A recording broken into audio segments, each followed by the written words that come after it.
Okay, Assalamualaikum warahmatullahi wabarakatuh. Innal hamdalillah wassalatu wassalamu ala Rasulillah wa ala alihi wa man walah. Wa ba'd, rabbi shrah li sadri wa yassir li amri wahlul 'uqdatam min lisani yafqahu qawli.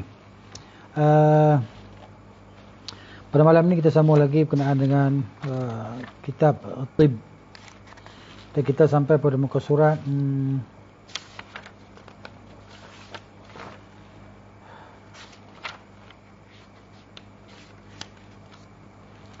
45,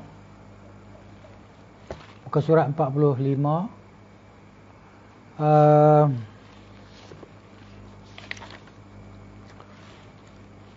Dia kata di sini perenggan yang ketiga, musim yang terbaik adalah musim semi.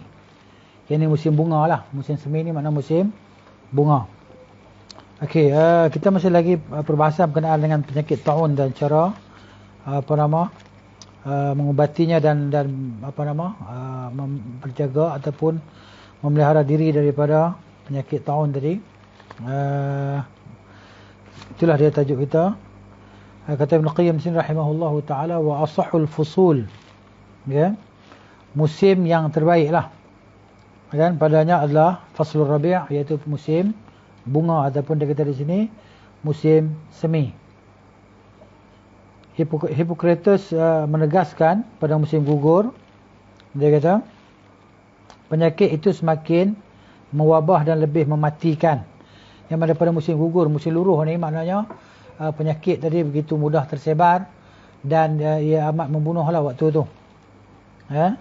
Adapun di musim semi, yakni musim bunga, adalah musuh yang paling menyihatkan, dia kata. Al-rabi' fa asahul awqat kulluha wa aqalluha mautan. Maknanya musim bunga ni amat sedikitlah orang matinya, dan amat sedikitnya orang yang kena penyakit pada musim bunga. Jadi musim bunga ni musim sihat lah kan, musim sihat. Berbeza dengan musim luruh. Musim luruh ni musim yang banyak orang mati dan banyak penyakit. Okey, dia kata di sini dan paling sedikit terjadi kematian pada musim itu, yakni musim bunga. Sudah menjadi kebiasaan pada para apoteker, yakni ahli farmasi lah. Dia kata di sini waqad jarat 'adatu sayadilah. Sayadilah ni maksud dia ahli farmasi. Okey. Wa mujahhizi al-mauta, dan orang-orang yang menguruskan orang-orang matilah. Maksud dia pengurus bagi penyelenggara bagi kematian. Orang-orang yang menguruskan kematian, annahum yastadinun, bahawa mereka itu berhutang pada musim bunga. Musim bunga mereka berhutang sebab musim bunga tak ada duit. Sebab ramai orang mati. Bila ada orang mati baru ada duit depa ni yang menguruskan jenazah mayat dia kan. Jadi maknanya musim bunga dia kurang ada duit, jadi mereka berhutang pada musim bunga.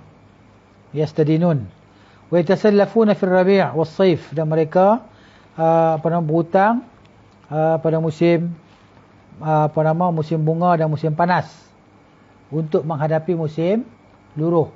Jadi pada musim luruh nanti mereka ada duit lah, ya. Dia guna balik duit daripada musim luruh tadi untuk bayar hutang pada musim bunga dan musim panas. Kenapa? Kerana pada musim luruh tu ramai orang yang mati dengan sebab macam-macam penyakit. Wa huwa ashwaqu syai'in ilaihi, maknanya musim luruh ni adalah musim yang paling dirindui oleh para pengurus jenazah lah, kan? Pengurus jenazah.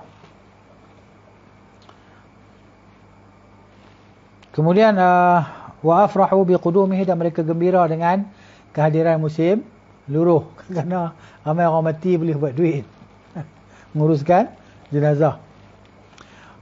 Waqad ruwiya fi haditsin, dan telah diriwayatkan dalam satu hadis, yakni ruwiya, disebut perkataan ruwiya ni makna sighatut tamrid kan, maknanya hadis tu ada illah lah begitu kan, disebut di bawah ni hadis fihi kalam, ada perbahasan pada hadis tu.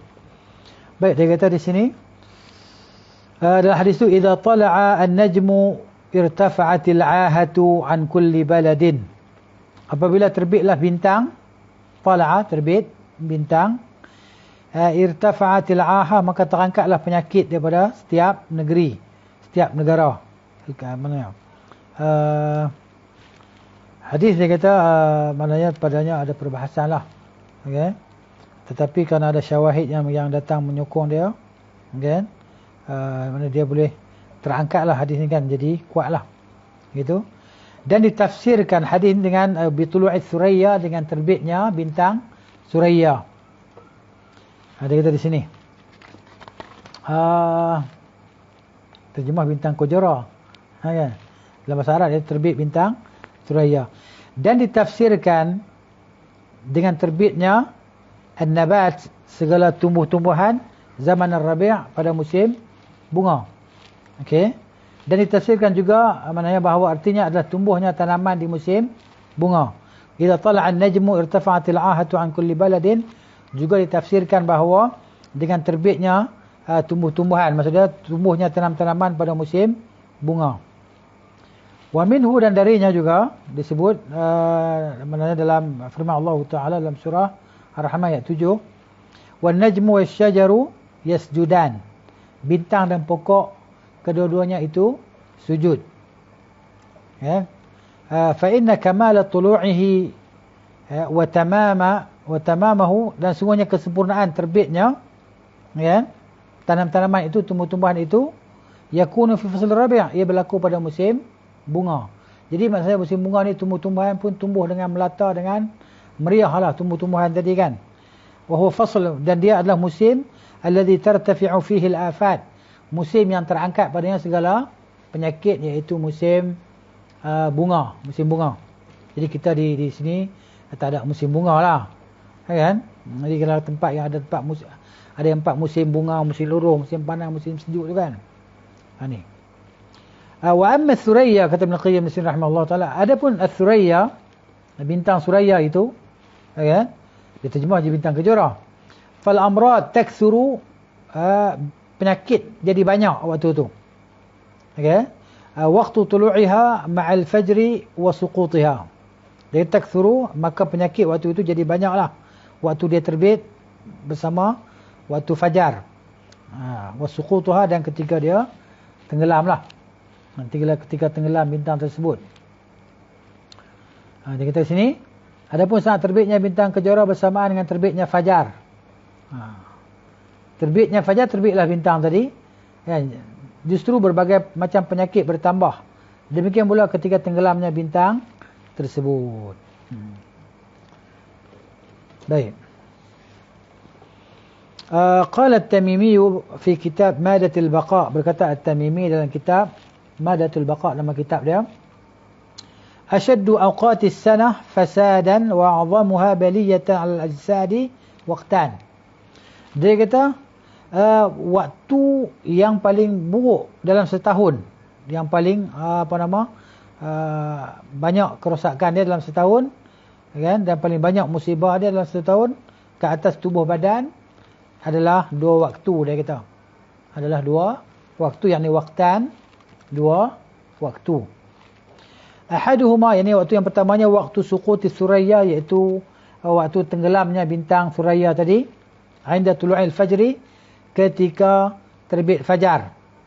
Terbit fajar, bintang suraya pun tenggelam. Waktu tu maknanya penyakit akan jadi banyaklah. Wasani, yang keduanya, waktu tulu'iha minal masyriqi, iaitu waktu terbitnya bintang suraya itu daripada arah timur, qabla tulu'i syamsi, sebelum terbit matahari, alal alam, di atas alam ini.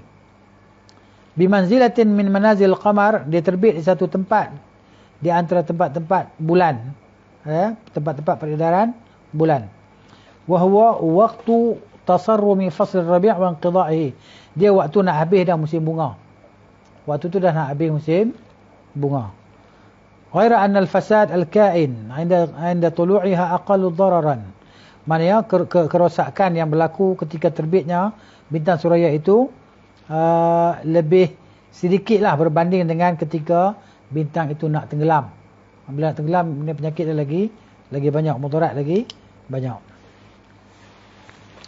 Wa qala Abu Muhammad bin Qutaibah, kata Abu Muhammad bin Qutaibah, dikatakan ma tala'ati as-suraya, kan, wala na'at illa bi'ahatin fin nas wal ibil wa ghurubaha a'wah min tulu'iha. Kata Abu Muhammad bin Qutaibah rahimahullah, Dikatakan, dia kata dikatakan, tidak terbitlah bintang Suraya itu dan tidak menjauh dia, tidak meninggilah ia, melainkan dia terbit dengan membawa penyakit kepada manusia dan kepada unta. Manusia dan unta. Dan waktu tenggelamnya itu lebih buruklah daripada waktu terbit. Waktu tenggelam lebih buruk daripada waktu terbit. Baik. Wa fil hadits qaulun thalithun, dalam hadis ini ada pendapat yang ketiga pula dalam menafsirkannya.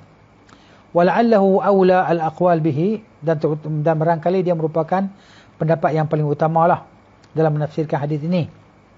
Annal murad bin najm, yang dimaksudkan dengan bintang ni adalah bintang Ats-Tsuraya. Wa bil ahati, dan dimaksudkan dengan ahah itu apa dia? Al-afah, iaitu penyakit allati yang talhaquz zuru'a was-samar was-thimara fi fasl asy-syita. Penyakit yang menimpa, yang mengena tanam-tanaman dan buah-buahan pada musim sejuk. Ya, wa sadri fasl rabi', dan di permulaan musim bunga. Jadi maknanya terangkatlah penyakit tadi kan. Penyakit bila masuk musim sejuk, terangkatlah penyakit-penyakit daripada tumbuh-tumbuhan tadi dan buah-buahan. Fa hasala al-amnu 'alayha 'inda tulu'i Thuraya fil waqt al-madhkur, maka terhasillah keamanan ke atas tanam-tanaman tadi kan, maksudnya kesuburanlah ke atas tanam-tanaman tadi ketika terbitnya bintang Suraya di waktu yang telah disebutkan tadi. Walidzalika, dan kerana demikianlah nahan Nabi sallallahu alaihi wasallam an bai'i thamara wa syira'iha qabla an yabdua salahuha. Kerana demikianlah Nabi sallallahu alaihi wasallam melarang bahawa dijual buah-buahan, dijual dan dibeli buah-buahan sebelum buah-buah tadi zahir masak dia di pokok kan. Gitu. Kalau kita tengok buah tu baru nak keluar bunga, kemudian kita nak beli kat tuan pokok tadi, tak boleh, tak dibenarkan. Melainkan buah tu dah zahir, dah nampak buah nak masak, baru kita boleh beli.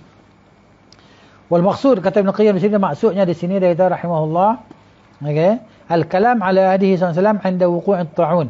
Perbahasan kita berkenaan dengan petunjuk Nabi sallallahu alaihi wasallam ketika terjadinya penyakit ta'un. Masuk pada fasal yang baru. Wa qad jama'a an-nabiy sallallahu alaihi wasallam lil ummati fi nahyihi 'an ad-dukhul ila al-ardi allati huwa biha. Dan sungguhnya Nabi sallallahu alaihi wasallam telah melarang umatnya untuk masuk ke tempat yang ta'un itu ada padanya. Nabi larang kita masuk ke tempat yang kita dengar ada penyakit ta'un. Baik. Wa nahyihi 'anil khuruj minha ba'da wuqu'ihi kamal at-taharruz minhu, dan juga larangan Nabi sallallahu alaihi wasallam daripada kita keluar. Nabi melarang kita keluar daripada tempat yang berlaku padanya ta'un. Kan, selepas berlaku ta'un Nabi larang kita keluar. Kan? Kenapa? Kerana untuk penyempurnaan penjagaan supaya tidak menjangkiti pada orang lain. Kan, tidak menjangkitkan pada orang lain, jadi kita duduk kuarantin di situ. Macam sekarang kan, kita zaman COVID ni kan, kita kena kuarantin. Kalau kita ada simptom-simptom COVID tadi, kita kena kuarantin. Tak boleh jumpa orang dan sebagainya. Kena putuskan COVID tadi. Begitulah dia penyakit ni kan, wabak ni. Ha? Jadi maknanya Nabi larang kita keluarkan apa? Kerana nak tunjuk kata kesempurnaan penjagaan tadi, supaya tidak mengena ataupun tidak menimpa kepada orang lain, ataupun tidak menjangkiti orang lain. Fa inna fi dukhuli fil ardi allati huwa biha ta'arudan lil bala. Kenapa? Kerana masuknya kita ke tempat yang ada ta'un itu adalah kita ni mendedahkan diri kita kepada bala, mendedahkan diri kita kepada musibah tadi.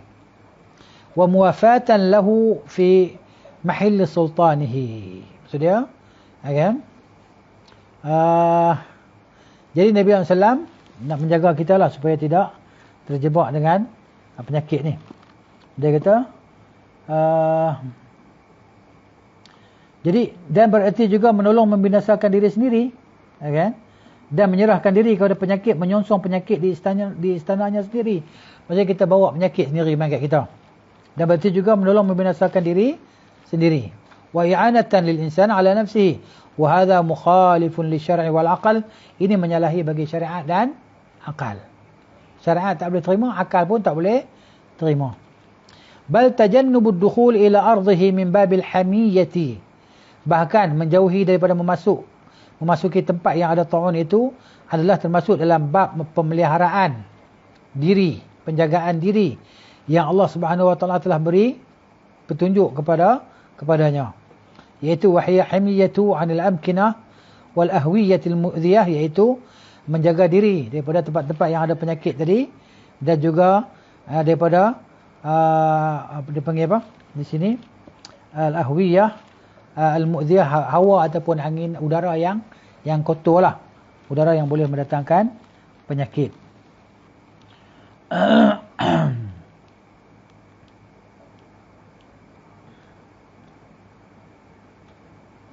Baik. Wa amma nahyuhu adapun larangan Nabi SAW anil khuruj min baladihi fa fihi ma'nayan.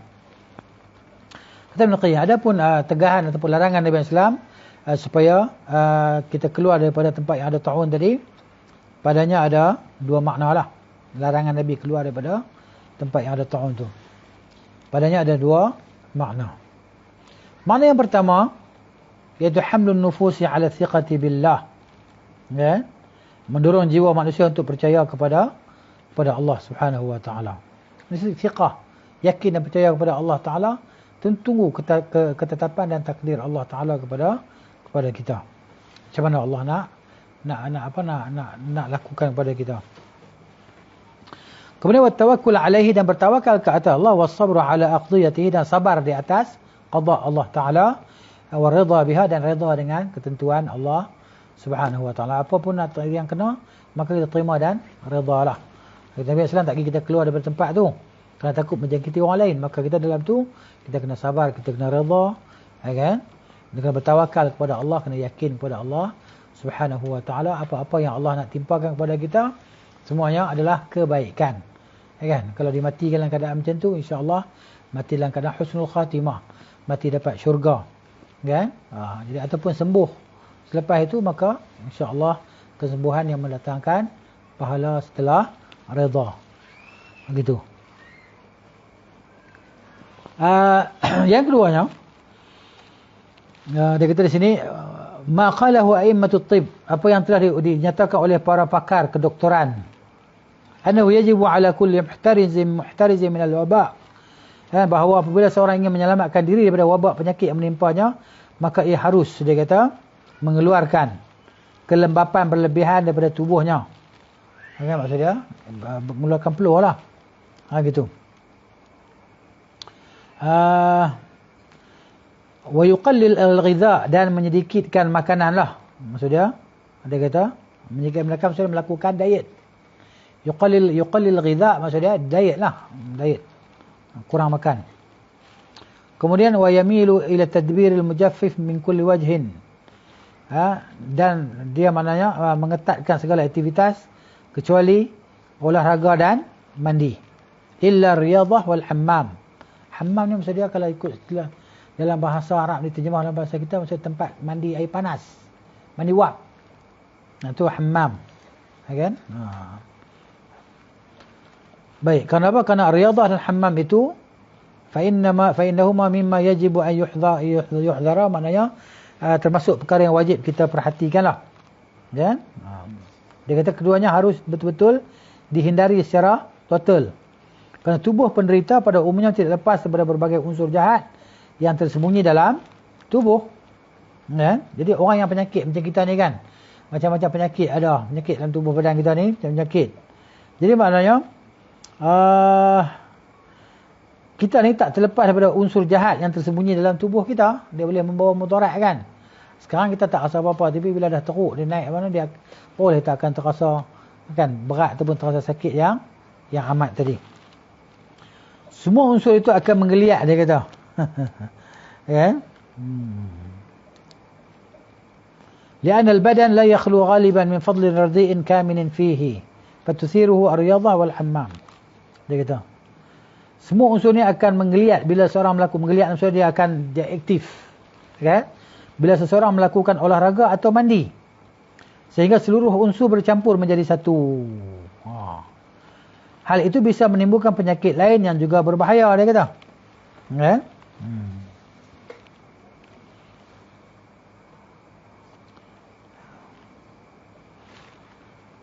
Pada saat terkena wabak, seorang dianjurkan banyak istirahat dan mengurangkan aktivitas. Maksudnya bila kena penyakit ni kan, kena banyak rehat dan kurangkan aktiviti lah. Angkat benda-benda berat pun tak boleh. Sementara untuk keluar daripada wilayah wabak dihajatkan banyak tenaga. Dan itu amat berbahaya sekali, dia kata. Kemudian demikianlah ulasan para pakar medis mutaakhir.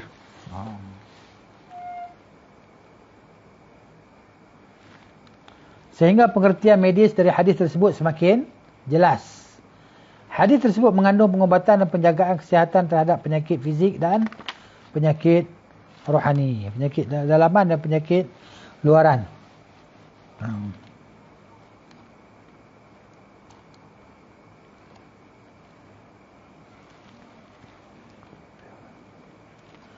Kemudian dia kata sini fa'in qila, maka jika dikatakan, ataupun ada orang kata, fa fi qaulin Nabi sallallahu alaihi wasallam, pada sabda Nabi sallallahu alaihi wasallam itu, la takhruju firaran minhu.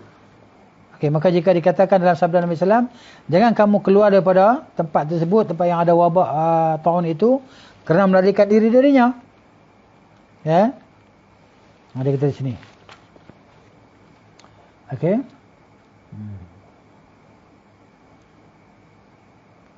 Itu menunjukkan bahawa pengertiannya bukanlah seperti yang kalian sebutkan. Maksud hadis itu bukan apa yang kamu sebut tu. Bukan faham kamu. Dan ni faham tak betul lah maksud dia. Dia kata, kerana dengan demikian orang-orang yang berpergian kerana suatu keperluan tertentu tidaklah dilarang. Demikian juga tidak ada halangan bagi orang yang hendak melakukan perjalanan jauh sekalipun. Dia kata.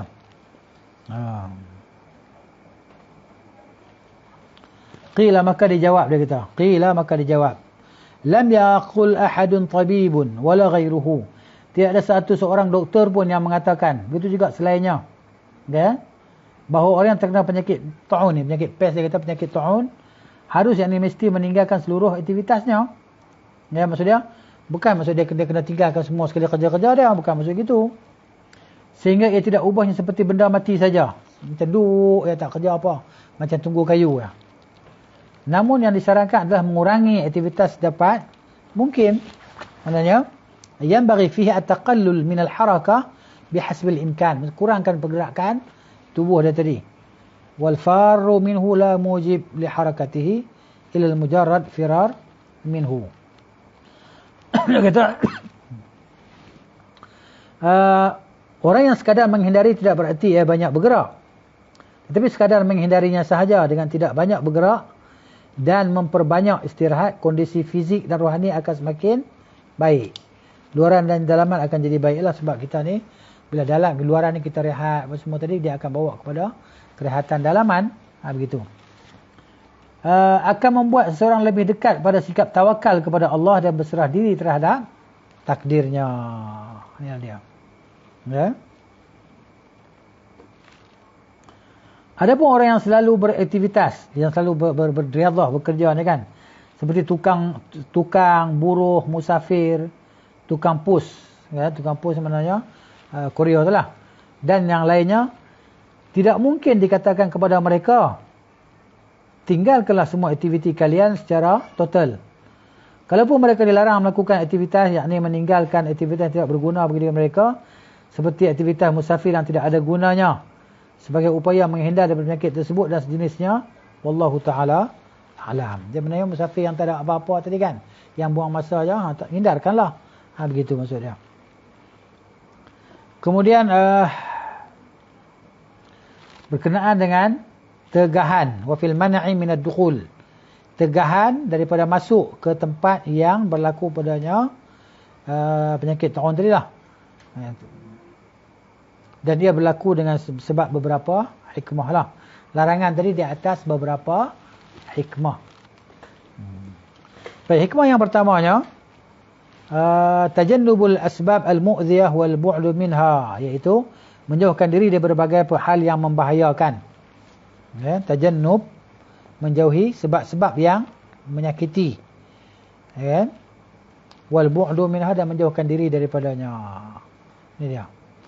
Dia maknanya Nabi SAW melarang kita ni masuk ke tempat yang ada penyakit sakit taun dalamnya. Di antara hikmah Nabi larang tu dia, yang pertama ni lah dia menjauhi sebab-sebab yang boleh menyakiti kita ataupun merosakkan kita. Kemudian itu yang pertama. Yang keduanya al-akhdhu bil afiyah allati hiya madatul ma'ashi wal ma'ad. Mencari keselamatan dan kesihatan yang merupakan inti kehidupan dunia dan akhirat. Jadi maknanya kita kena ada ni. Keselamatan dan kesihatan ni kita kena jaga. Sebab tu mana kita tak boleh nak jaga diri kita, melainkan Allah Subhanahu Wa Taala yang jaga kita. Kan, Allahumma ya hayyu ya qayyum bi rahmatika astaghith aslih li sya'ni kullahu wa la takilni ila nafsi tarfata 'ain. Itu zikir pagi dan zikir petang yang kita bacakan, minta perlindungan, penjagaan secara total daripada Allah Subhanahu Wa Taala. Dan jangan minta jangan Allah biarkan kita untuk jaga diri kita sendiri. Kita tak mampu nak jaga diri kita. Begitu. Jadi yang keduanya mencari keselamatan dan kesihatan yang merupakan inti kehidupan dunia dan akhirat. Ini inti kehidupan dunia dan juga akhirat ni. Keselamatan dan kesihatan. Jadi kalau kita tak selamat, macam mana kita beribadat kepada Allah? Bila tak ada keselamatan, macam mana kita nak pergi buat haji di Mekah? Kan? Begitu juga bila tak ada kesihatan, macam mana kita nak beribadah? Bagaimana kita nak pergi haji, bagaimana kita nak puasa dan seterusnya, ibadah-ibadah tadi kan, mesti ada kesihatan dan keselamatan. Ini hikmah daripada hadis tadi lah. Yang ketiganya, agar tidak menghirup udara yang dicemari oleh bau busuk dan kotoran yang menyebabkan mereka sakit. Jadi kita tak menghirup bau ataupun udara yang busuk yang boleh mendatangkan penyakit. Itu yang ketiganya. Yang keempatnya, agar mereka tidak berdekatan dengan orang-orang sakit yang bisa menyebabkan mereka sakit. Kan, duduk dekat orang sakit, kita pun jadi sakit. Sehingga mereka dapat tertular, terjangkiti akibat berdekatan dengan mereka. Penyakit boleh berjangkiti kan. Maksudnya dengan air liur, dengan apa kan, bersin dan sebagainya, maka dia akan menempel pada orang sebelah kita ataupun orang depan kita dan seterusnya lah. Gitu, penyakit tadi. Dia kata, dalam Sunan Abu Daud disebutkan sebuah riwayat marfu'. Ya. Inna minal qarafi at-talaf. Mana dia kata? Kan? Inna minal qarafi at-talafa. Tapi hadis ini dhaif disebut di sini. Hadis yang lemah. Maksudnya kalau dalam kitab kita ni dia kata dalam sanadnya ada rawi yang majhul, yang tidak dikenal. Gitu. Apa pun kita baca hadis dia kata apa? Ibn Qutaybah maksudnya mendekati wilayah penyakit berarti kebinasaan. Ibn Qutaybah berkata yang dimaksud dengan Al-Iraq adalah mendekati wilayah penyakit. Artinya berdekatan dengan wabak penyakit dan orang-orang sakit. Baik, hikmah yang kelima, menjaga jiwa mereka dari kebiasaan meramal atau bersikap optimis dengan tanda atau signal-signal tertentu. Kerana ramalan itu justru akan membahayakan peramalnya sendiri. Maknanya begitu. Jadi hadis ini mana dia ada sadud zara'i', tahan kita daripada buat benda-benda yang boleh merosakkan. Kemudian dia kata di sini walhasil, kan, secara umumnya larangan masuk ke negeri di mana terjadi wabak ta'un adalah larangan untuk berjaga-jaga dan pencegahan. Ini larangan dia. Kan? Untuk apa? Untuk berjaga-jaga dan pencegahan. Larangan untuk tidak menjerumuskan diri kepada hal yang berbahaya. Perintah menjauhkan diri dari penyakit itu mengandungi perintah untuk bertawakal. Ya? Perintah suruh kita jauhkan diri dari penyakit. Dalam tu ada tawakal, berserah diri dan pasrah. Hal pertama mengandung unsur pendidikan dan pengajaran, sementara hal kedua mengandung ajaran dan untuk pasrah dan berserah diri.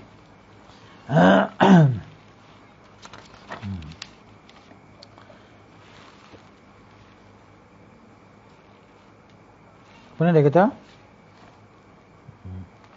dalam as-sahih, dan ni dalam as-sahih, yakni sahih al-Bukhari, kan, diriwayatkan anna Umar bin Al-Khattab kharaja ila Syam radhiyallahu anhu, kan, hatta idza kana bisargha laqiyahu Abu Ubaidah bin Jarrah wa ashabuhu fa akhbaruhu anna al-waba'a qad waqa'a bi-Syam faqtalafu فقال لابن عباس ادعوا لي المهاجرين الأولين. قال فدعوتهم فاستشارهم وأخبرهم أن الوباء قد وقع بالشام، فاختلفوا، فقال له بعضهم خرجت لأمر فلا نرى أن ترجع عنه، وقال آخرون معك بقية الناس وأصحاب رسول الله صلى الله عليه وسلم فلا نرى أن تقدمهم على هذا الوباء.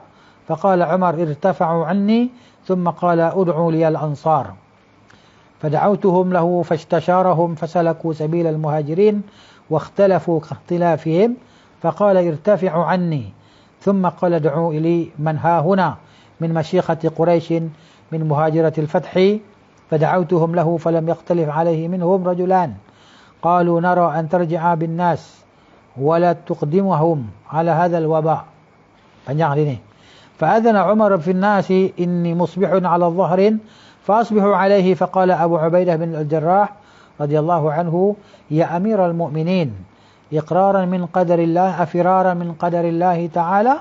قال لو غيرك قال ها يا أبا عبيدة نعم نفر من قدر الله تعالى إلى قدر الله.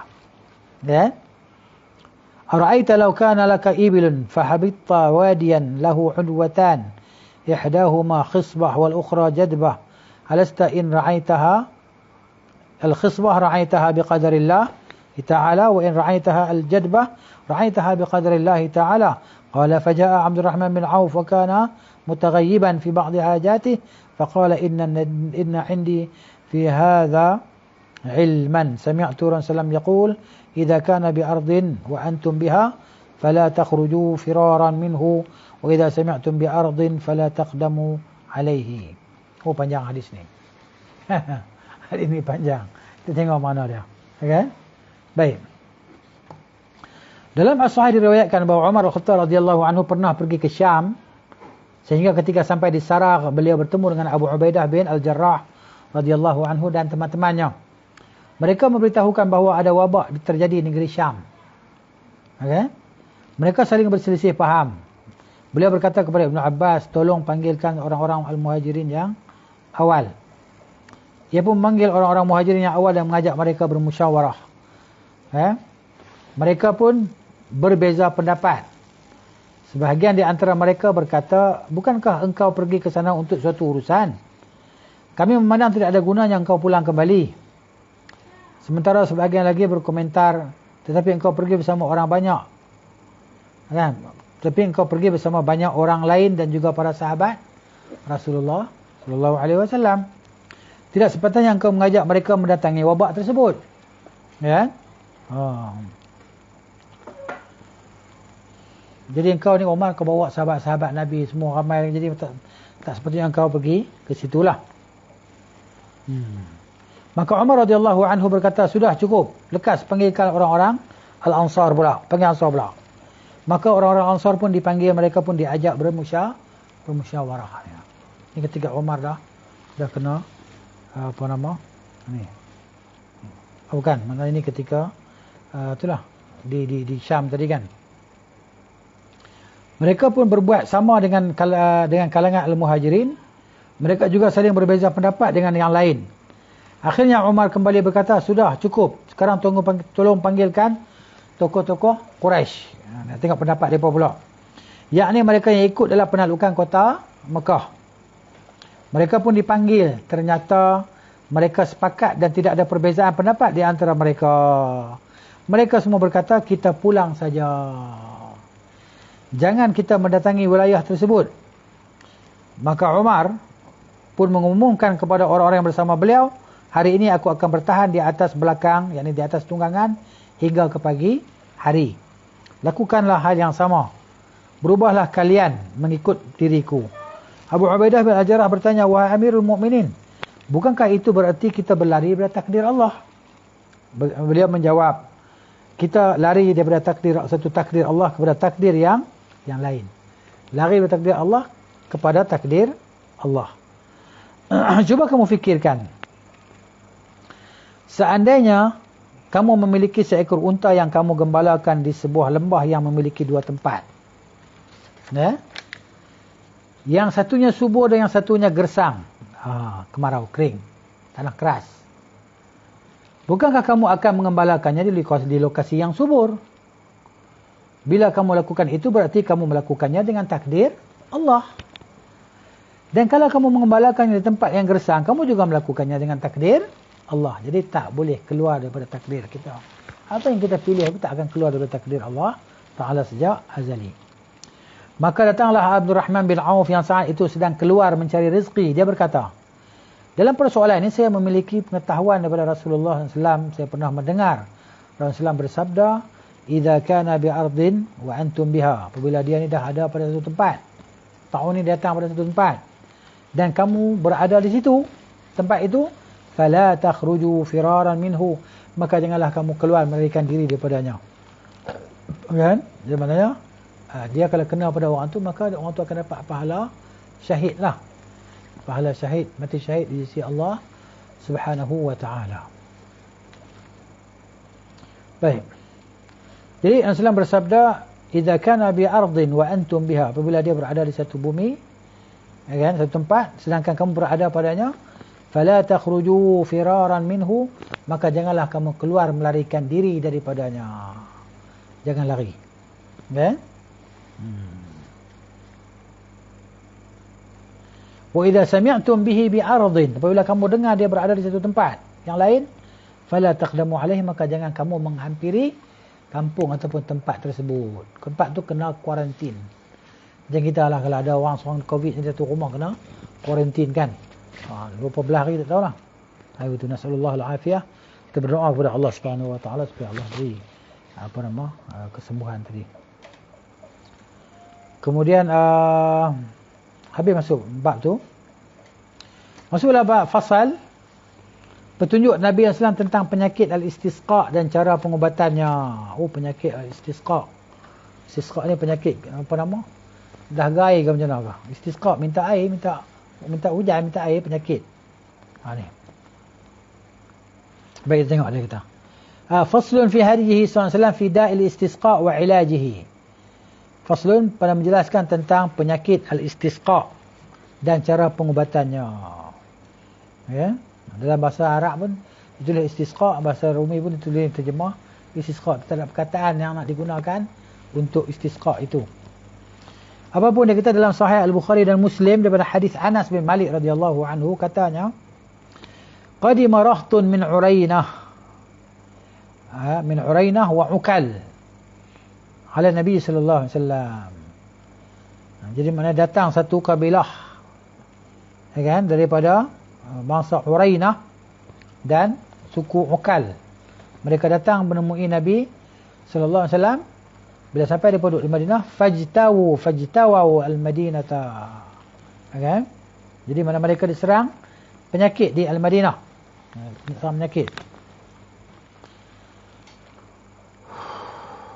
Fashakau dhalika ila Nabi SAW. Maka mereka pun mengadu terhadap Nabi SAW. Faqala, maka Nabi kata, lau kharajtum ila ibilis sadaqah fasharibtum min abwaliha wa albaniha.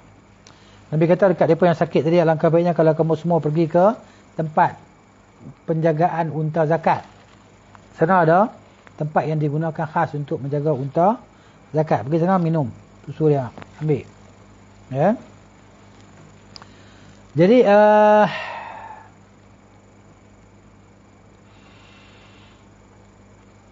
Nabi kata, kalau alangkah baiknya kalau kamu keluar kepada unta sedekah, lalu kamu minum daripada kencingnya dan susunya. Minum kencing unta dan minum susu unta, mengubat penyakit. Fafa'alu, maka mereka pun lakukanlah apa yang diperintahkan oleh Nabi sallallahu alaihi wasallam. Falamma sahhu, kan? Apabila mereka ni dah sihat wal afiat. Dah sihatlah sebab minum kencing unta, kan? Dan susu unta tadi jadi sihat. Amadu ila ru'ati faqataluhum, maka mereka pun pergi kepada para penternak lembu tadi, maka mereka bunuh penternak apa nama, unta, kan, penternak ataupun penjaga lah begitu. Ya, ru'at ini penjaga, pengembala.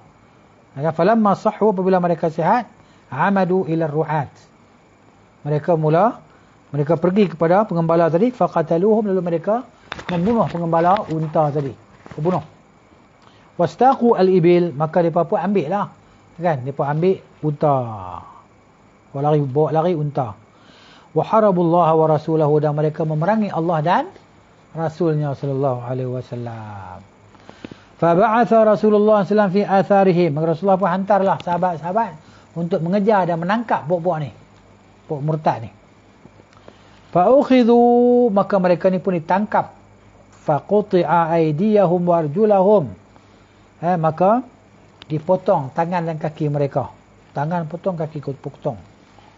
Wa samala a'yunahum wa alqahum fi syams hatta matu, maka dikorek biji mata mereka. Dikeluarkan biji mata mereka, maka dibiarkan dia bawah terik matahari, kan, sehinggalah mereka tadi mati. Ini balasan orang jahat lah. Balasan orang jahat, kan. Dia bunuh sahabat Nabi, yang dia terima balasan yang berat lah. Gitu.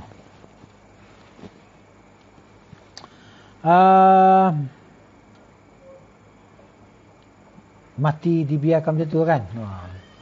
Wa dalil ala anna hadha al-marad kana al-istisqa. Dan petunjuk atau bukti bahawa penyakit ni adalah penyakit istisqa. Nama dia, kan? Ma rawahu Muslimun fi sahihihi, apa yang diriwayatkan oleh al-Imam Muslim rahimahullah dalam kitab sahihnya. Fi hadzal hadis, dalam hadis ini, annahum, sungguhnya mereka, qalu, mereka berkata, inna ijtawaina al-madinata. Kan, dia berkata apa? Kita ni tak sesuai dengan udara Madinah ni, penyakit ni.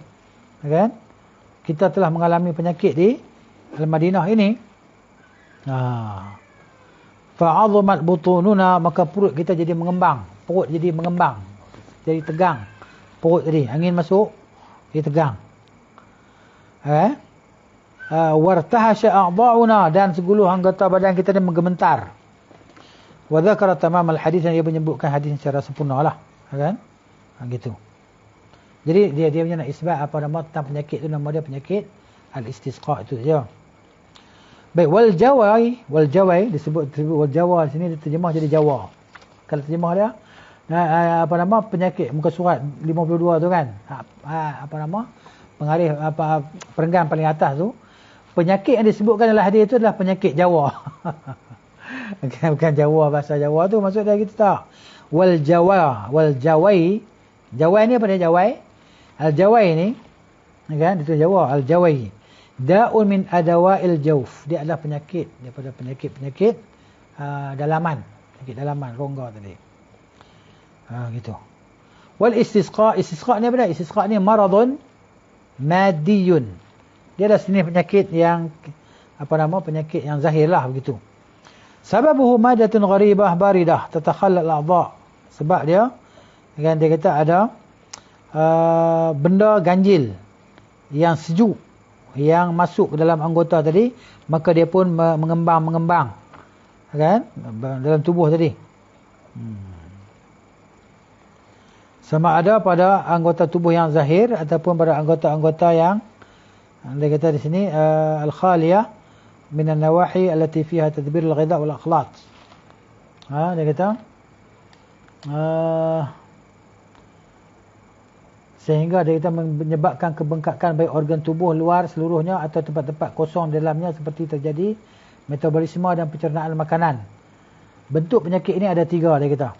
Ada 3. Kan?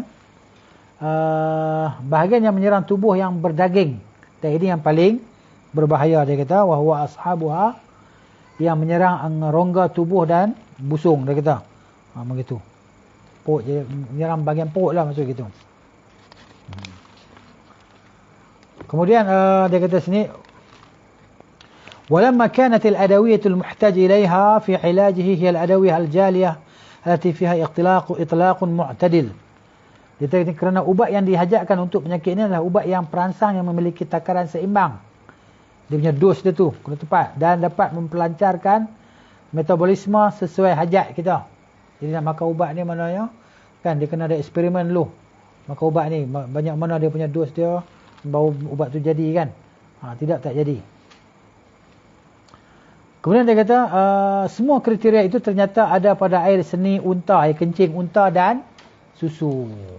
Jadi ubat yang mana untuk mengubat penyakit tadi tu, kan, perut jadi membengkak, angin kosong dan sebagainya, adalah minum air kencing unta dan juga susu dia. Maka Nabi SAW memerintahkan mereka meminumnya. Nabi suruh dia minum. Susu unta bisa mempelancar metabolisme. Susu unta ni boleh melancarkan bakar kita punya metabolisme ni. Kemudian memperlunak sisa makanan dalam tubuh. Kan? Maksud dia menghadamkan makanan yang kita makan tadi jadi hadam, susu unta. Dan membuka penyubatan. Sebab tu bila kita minum susu unta kita rasa panas kan. Kita rasa panas. Mana dia nak bakar tu saluran tu, nak pecahkan, nak jalankan saluran darah tadi. Kerana kebanyakan makanan yang dikonsumsi unta adalah rerumputan qaisum, dia kata. Rumputan qaisum. Qaisum ni apa benda saya tak sempat nak Google. Kan? Cumanya dia kata di sini kalau akar-akaran babunj. Dalam bahasa Arab babunj ni bunga matahari. Chamomilla dia kata gitu. Kalau qaisum ni apa sekejap saya nak tengok. Dia kata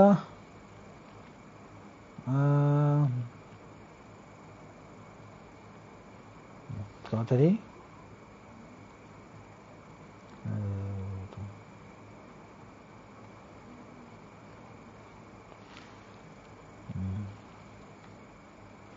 Baik, kat mana tadi ya? Kena ubat yang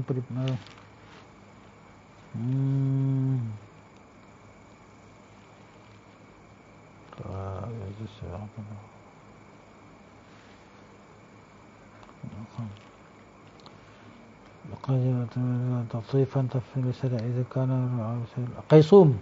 Dalam bahasa Arab dia panggil al-qaisum. Sekejap saya cuba tengok apa dia benda al-qaisum ni. Kita kongsi qaisum. Ya. Okey. Al-qaisum.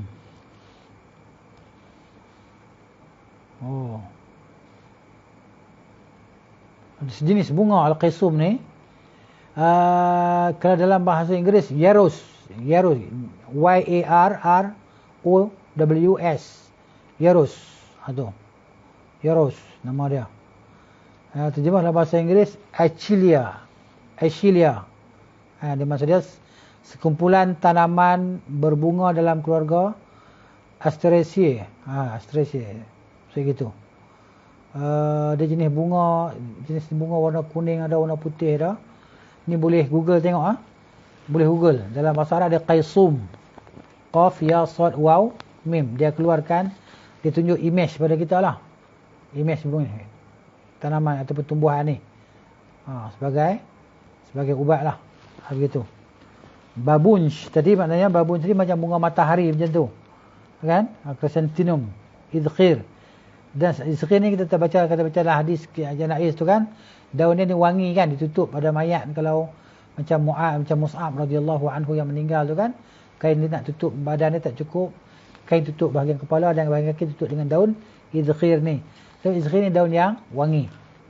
Dan sejenis yang semuanya adalah ubat pencahar. Maksud dia ni yang dimakan oleh unta tadi. Jadi makna dia jadi susu, jadi air kencing. Bila kita makan kita minum dia jadi ubat. Kemudian penyakit ini pada umumnya terjadi disertai keluhan liver saja. Kan, hati. Atau bisa juga disertai komplikasi lain. Kebanyakan disebabkan oleh penyumbatan yang terjadi. Penyumbatan dalam pembuluh darah tadi kan. Jadi susu unta Arab amat berguna membuka atau menyingkirkan sumbatan tersebut.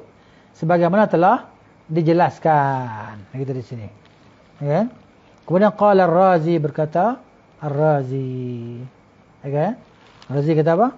Labanul liqahi yashfi awja'al kabid wa fasad al-mizaj. Dia kata.